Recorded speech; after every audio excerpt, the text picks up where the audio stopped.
قاسم کو ایک مہم سی امید تھی کہ ہو سکتا ہے مارسی زندہ ہو۔ اس نے اپنے دوست آغا حسن کو تمام کہانی سنائی اور پھر اس کے مشورے سے یعنی چری کے ایک وفادار سپاہی ابراہیم کو البانیہ کی جانب روانہ کرنے کا فیصلہ کیا۔ چند دن بعد ابراہیم بھیس بدل کر البانیہ کے سفر پر روانہ ہو چکا تھا۔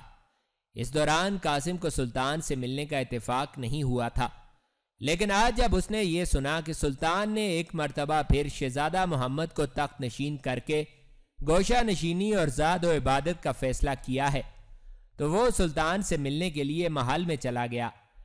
آج اس نے سوچ رکھا تھا کہ وہ شہزادہ محمد سے بھی ملاقات کرے گا، لیکن سب سے پہلے وہ سلطان کی خدمت میں حاضر ہوا۔ سلطان نے اسے جلد باریابی کی اجازت دے دی۔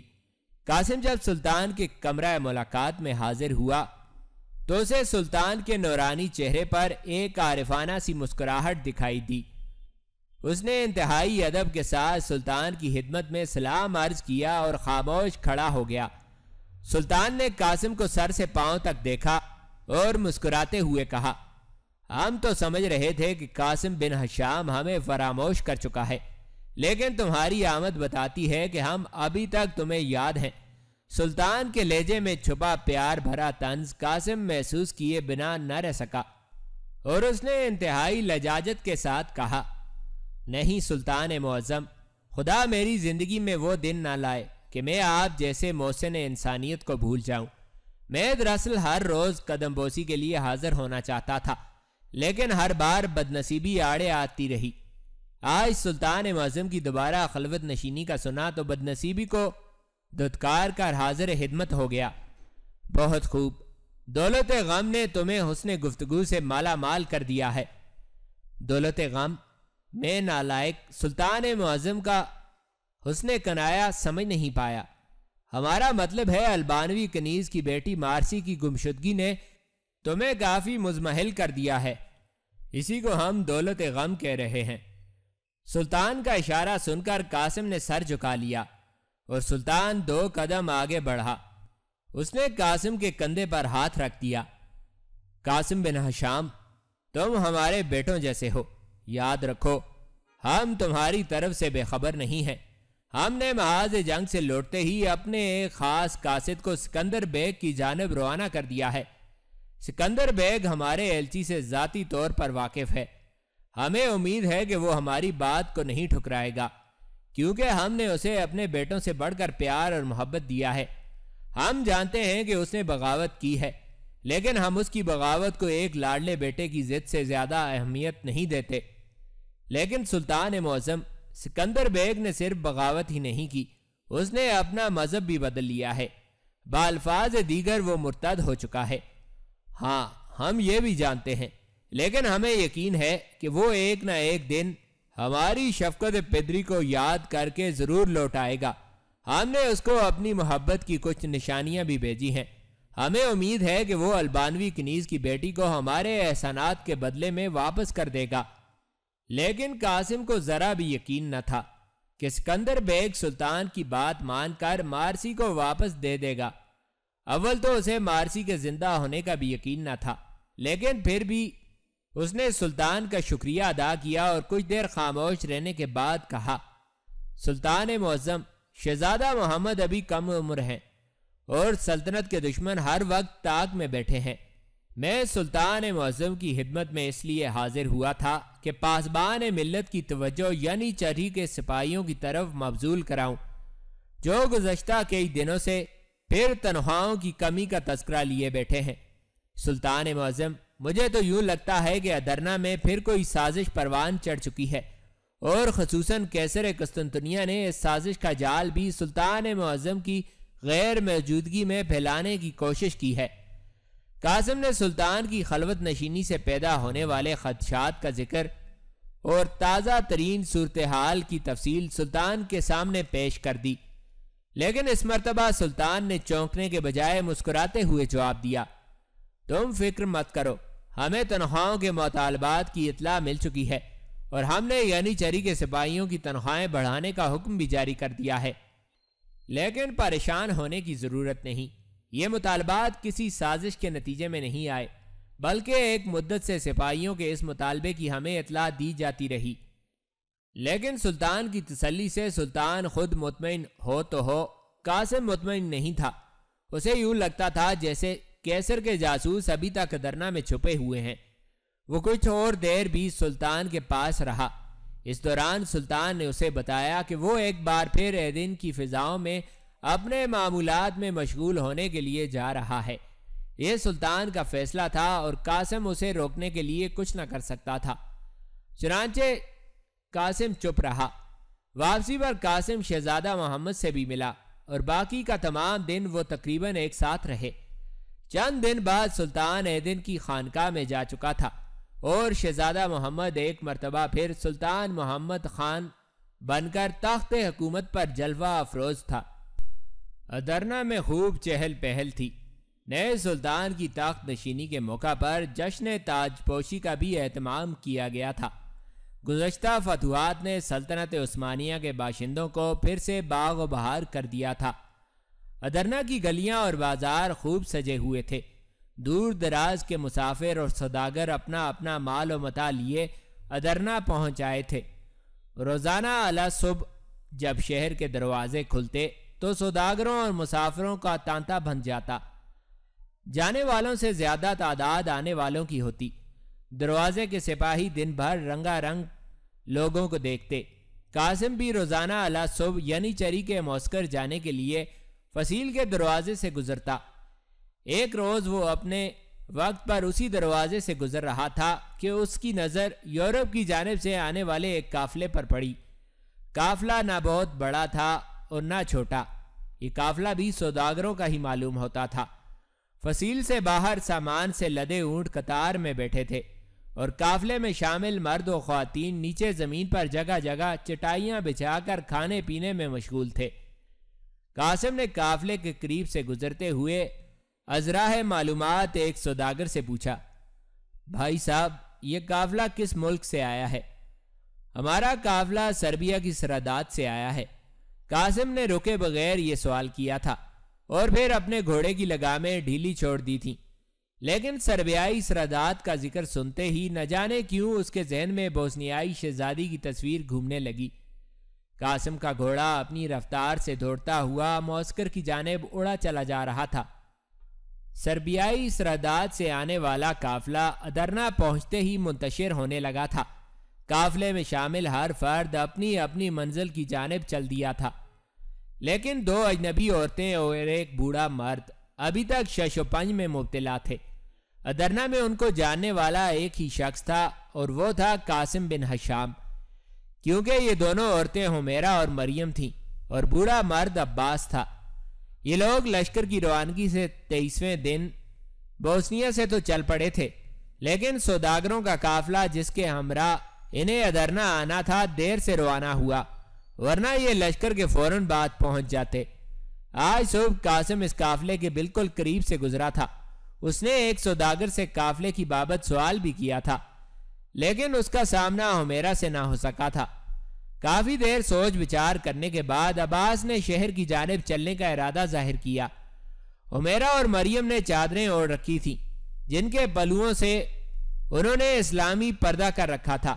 وہ لوگ فصیل کے بڑے دروازے سے شہر میں داخل ہوئے اور بغیر کسی سے کچھ پوچھے اندرون شہر کی طرف بڑھتے چلے گئے۔ ان کے پاس نہ تو کوئی سواری تھی اور نہ ہی بہت زیادہ ساز و سامان تھا۔ شہزادی کے پاس کچھ ہیرے جواہرات اور باقی زیورات تھے۔ اس طرح عباس اور مریم بھی اپنے گھر کا قیمتی سامان ساتھ لے کر روانہ ہوئے تھے۔ انہوں نے سوچا تھا کہ وہ اپنا قیمتی سامان فروخت کر کے ادرنا میں مکان اور کسی کاروبار کا بندوبست کر لیں گے۔ عباس نے تو کہا تھا کہ وہ لوگ قاسم کی مدد سے ادرنا میں قیام پذیر ہونے کا وسیلہ تلاش کریں گے، لیکن شہزادی حمیرہ نے ایسا کرنے سے منع کر دیا تھا۔ نہ جانے اس کے دل میں کیا تھا، حالانکہ وہ چاہتی تو قاسم کی مدد سے یہاں شاہی مہمان بن کر رہ سکتی تھی۔ آخر وہ بوسنیا کی شہزادی تھی، لیکن شاید اس نے شہزادگی سے زیادہ سادہ زندگی کو ترجیح دی تھی۔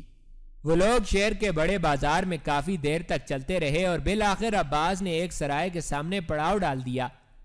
اب وہ حمیرہ کو استفہامیہ نظروں سے دیکھ رہا تھا۔ بیٹی، میرا خیال ہے کہ ہم اسی سرائے میں قیام کر لیتے ہیں، ہمیں سرائے میں تو کچھ دن رہنا ہی پڑے گا۔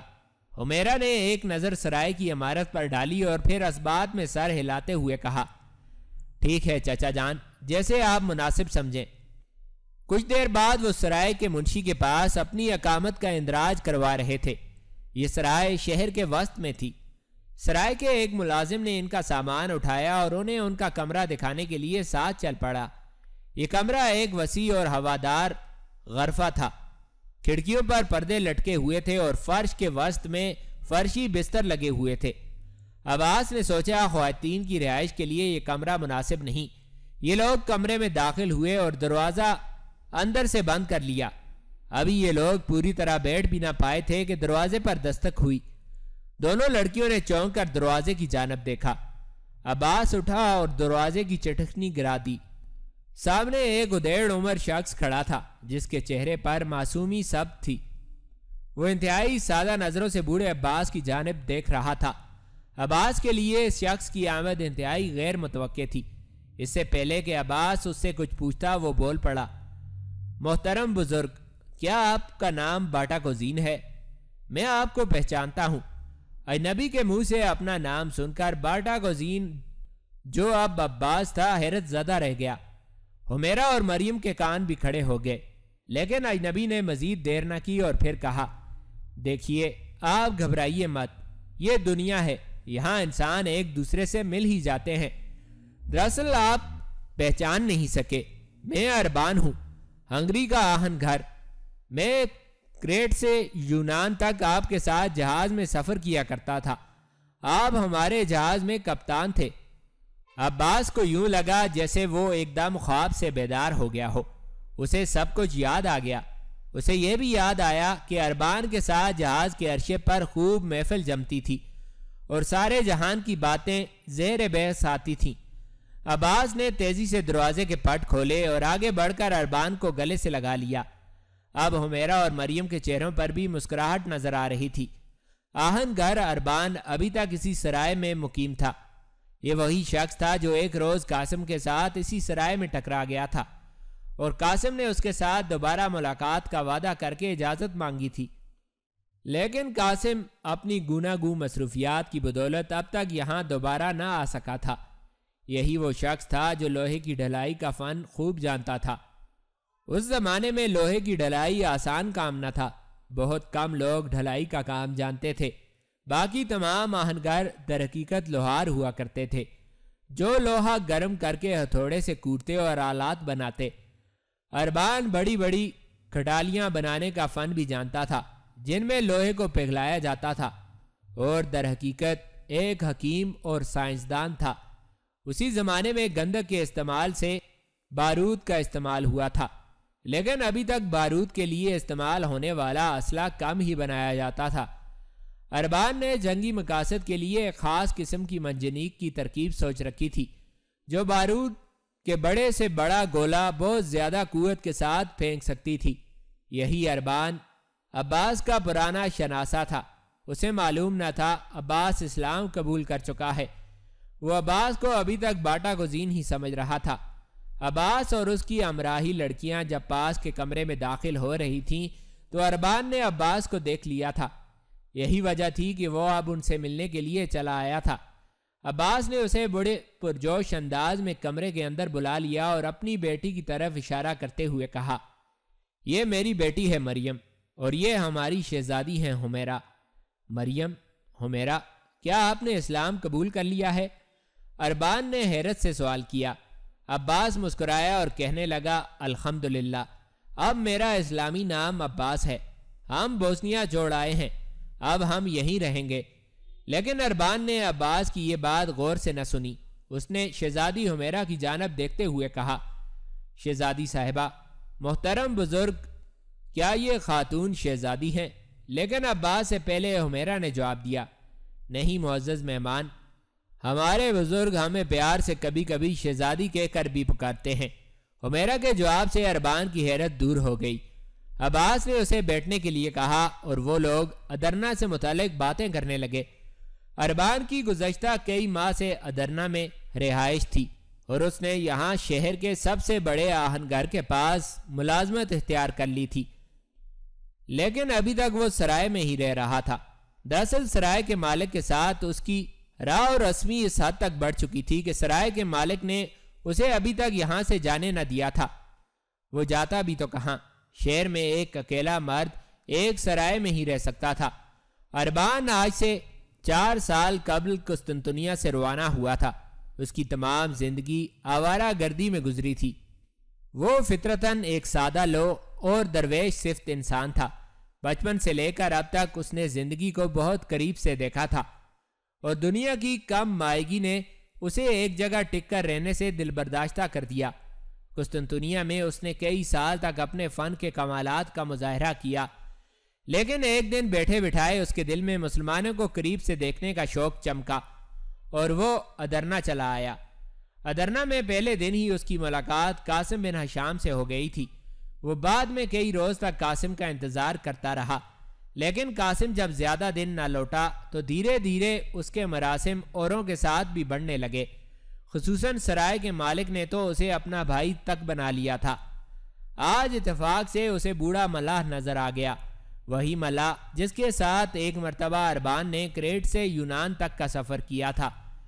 عباس کو بھی وہ سفر اچھی طرح یاد تھا، حالانکہ سفر کا دورانیہ مختصر تھا، لیکن اربان کی رنگا رنگ شخصیت نے تمام مسافروں کو اپنا گرویدہ کر لیا تھا، خصوصاً جہاز کا عملہ جس کا کپتان عباس تھا۔ اربان کے ساتھ بہت بے تکلف ہو گیا تھا۔ اربان کی زندہ دلی سے جہاز کی محفل ہر وقت زعفران رہتی۔ یہی وجہ تھی کہ آج عباس نے اربان کو پہچانتے ہی تپاک کا اظہار کیا تھا۔ وہ اسے فوراً اپنے کمرے میں لے آیا اور اپنی بیٹیوں کے ساتھ بھی ملوا دیا۔ عباس نے اربان سے پوچھا، لیکن بھائی تم یہاں کیا کر رہے ہو اور کب سے مقیم ہو؟ مجھے مسلمانوں کا طرز زندگی یہاں کھینچ لایا۔ میں گہری نظر کے ساتھ اسلام کا مطالعہ کر رہا ہوں، اور اب تو مسلمان آہنگروں کے ساتھ مل کر میں بارود پھینکنے والی منجنیق بنانے کی کوشش کر رہا ہوں۔ اربان نے اپنے بارے میں بتایا تو بوڑھے عباس نے حیرت سے پلکیں ٹپٹپاتے ہوئے کہا، بارود پھینکنے والی منجنیق، یہ تو بڑا خطرناک آلہ حرب ہوگا۔ یہ تم کیا کر رہے ہو؟ تم جنگ و جدل اور خون خرابے کے مخالف تھے۔ اربان مسکرایا اور خلا میں گھورتے ہوئے بولا، میں اب بھی انسانوں کے قتل کی مذمت کرتا ہوں۔ میں اب بھی یہی چاہتا ہوں کہ ایک انسان دوسرے انسان کے ساتھ محبت سے پیش آئے، لیکن میں نے قسطنطنیہ میں رہ کر دیکھا ہے کہ کچھ لوگ زمین پر امن قائم نہیں ہونے دیتے۔ میں نے عیسائیوں کے شہنشاہ کیسر قسطنطنیہ کی باتیں سنی ہیں۔ وہ شیطان کا نمائندہ ہے، پرامن بستیوں کو اجاڑنا، مینڈے لڑوانا اور انسانوں کو قتل کروانا اس کا مشغلہ ہے۔ کیسر کو دیکھ کر مجھے یقین ہوا کہ امن کے لیے بھی جنگیں ضروری ہیں۔ حمیرہ اربان کی باتیں بڑی دلچسپی کے ساتھ سن رہی تھی۔ اس کی آنکھوں میں تحسین آمیز رمق تھی۔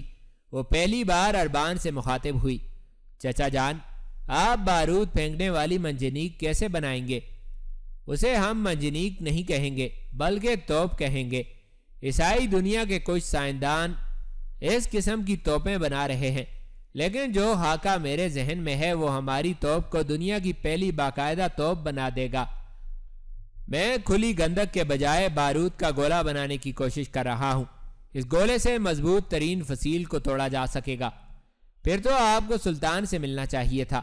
سلطان یقیناً آپ کی بہت قدر کرے گا۔ میں سلطان سے ملنا چاہتا ہوں، لیکن اس سے پہلے میں چاہتا ہوں کہ میں اپنی توپ کا ایک چھوٹا سا نمونہ تیار کر لوں۔ اس لیے میں ایک آہن گھر کے ساتھ کام کر رہا ہوں۔ میرا نمونہ تقریباً تیار ہے اور میں جلد ہی سلطان سے ملنے کی کوشش کروں گا۔ بوڑھے عباس نے بھی اربان کو اپنی ادرنا میں آمد کا مقصد بتایا۔ اس نے بتایا کہ وہ لوگ اب ادرنا میں ہی رہیں گے اور اپنے مسلمان بھائیوں کے درمیان باقی ماندہ زندگی بسر کریں گے۔ پھر وہ کچھ دیر تک اپنے آئندہ لائے عمل سے متعلق باتیں کرتے رہے۔ چند دن بعد بوڑھا عباس اپنی دونوں بیٹیوں یعنی شہزادی حمیرہ اور مریم کے ہمراہ ایک محلے میں منتقل ہو گیا۔ اربان بھی ان کے ساتھ تھا۔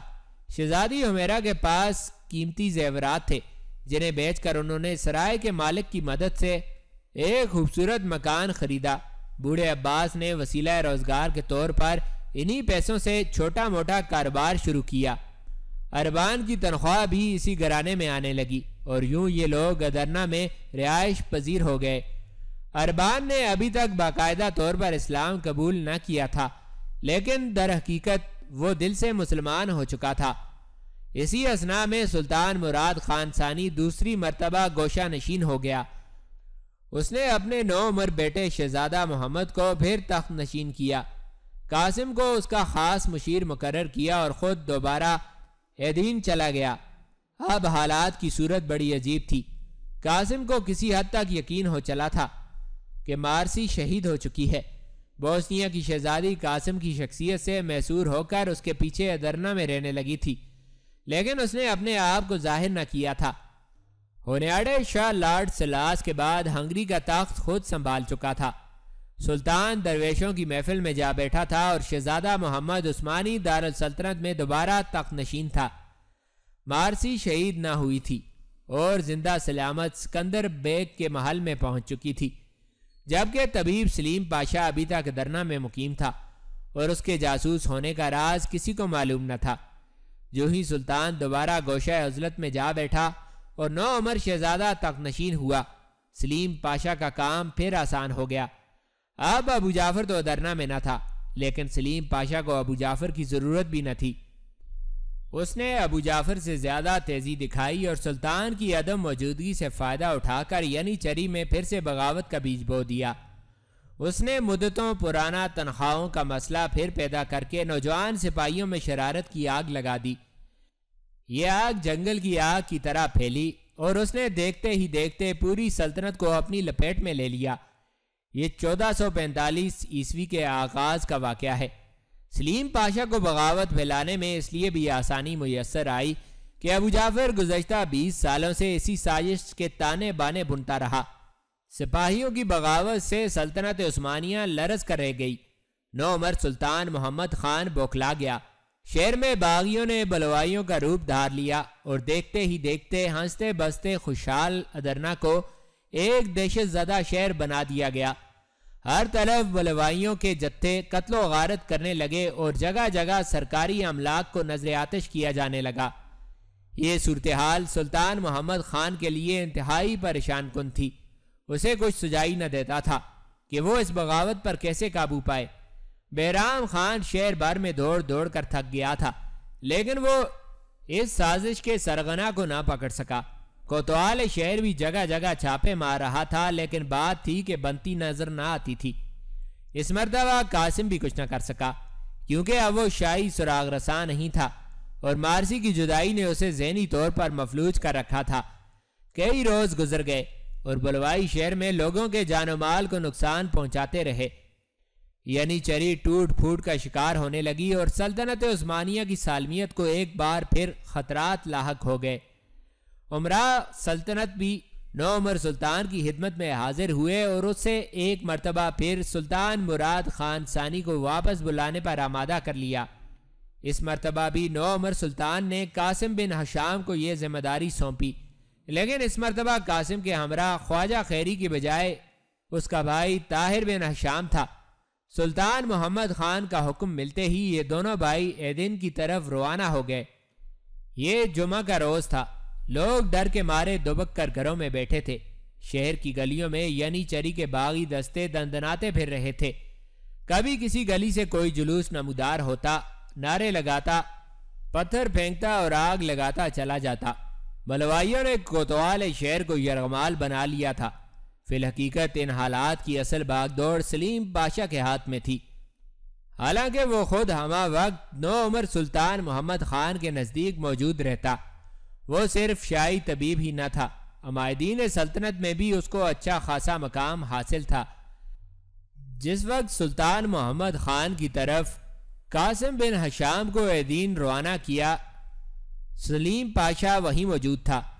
اس کے لیے یہ خبر پریشان کن تھی کہ سلطان مراد خان ثانی کو واپس بلایا جا رہا ہے، لیکن قاسم اور اس کے بھائی طاہر کے ایدین روانہ ہونے کی خبر سن کر نہ جانے کیوں اس کی آنکھوں میں ایک مکارانہ چمک لہرائی، اور پھر جب قاسم طاہر کے ساتھ سلطان کو لانے کے لیے ایدین چلا گیا تو سلیم پاشا نے فوراً اپنے خفیہ گماشتوں کو طلب کر کے حکم دیا، قاسم بن ہشام اور طاہر بن ہشام ادرنا سے جا چکے ہیں، تم لوگ ان کے گھر کا دھیان رکھو، کہیں ایسا نہ ہو کہ شہر میں پھیلے فتنہ گر اور بلوائی ان کے اہل خانہ کو کوئی نقصان پہنچا دے۔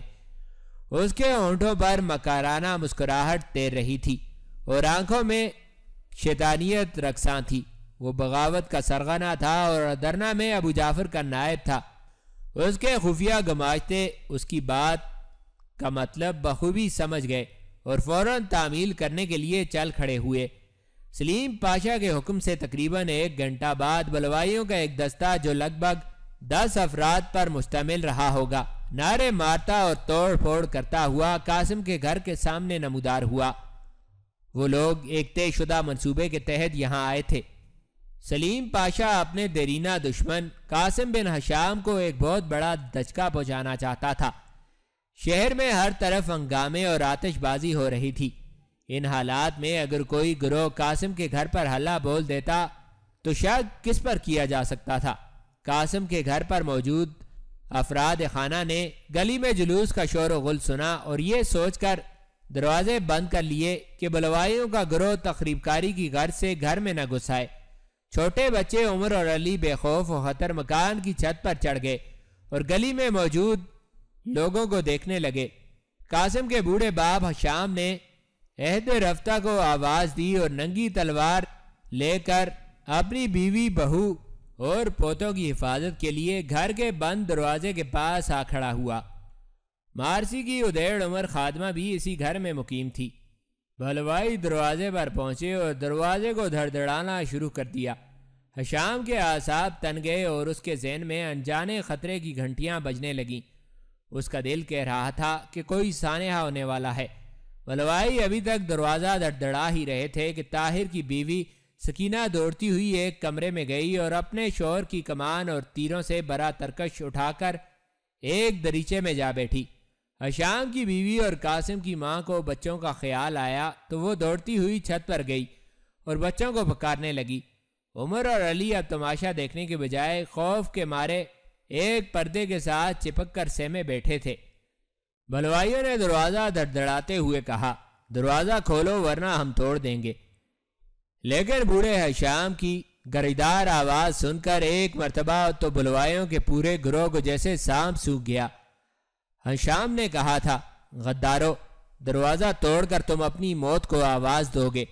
اندر داخل ہونے سے پہلے 1000 بار سوچ لینا کہ تمہارے سامنے وادی حجاز کا مائراج شمشیر زن ہشام بن عدی کھڑا ہے۔ لیکن چند ثانیے بعد بلوائیوں کے گروہ میں موجود 3-4 نقاب پوشوں نے ہشام کے گھر کا دروازہ توڑنا شروع کر دیا۔ اب ہشام کے اعصاب پوری طرح تن گئے اور اس کا چہرہ غصے سے سرخ ہو گیا اور وہ سیدھا تن کر کھڑا ہو گیا۔ اسی اثناء میں دروازے کا ایک پٹ گرا اور تینوں نقاب پوش بلوائی اندر گھستے چلے آئے، لیکن بوڑھا ہشام کسی سیسا پلائی دیوار کی طرح ان کے راستے میں ڈٹ گیا۔ اس کی تلوار جب جب وار کرنے کے لیے بلند ہوتی تو اس کے حلق سے خالص عربی لہجے میں اللہ اکبر کا نعرہ نکلتا۔ اب صورتحال یہ تھی کہ ایک بوڑھا ہشام اپنی تلوار پر بیک وقت کئی بلوائیوں کو روکے ہوئے تھا۔ کسی کی مجال نہ تھی کہ کوئی ایک قدم بھی آگے بڑھ پاتا۔ کیسر کے جاسوسوں کو محسوس ہونے لگا جیسے تنہا یہ شخص ان کے ارادوں کو ناکام بنا دے گا۔ ہشام کی ایک تلوار بلوائیوں کی کئی تلواروں کو روکے ہوئے تھی۔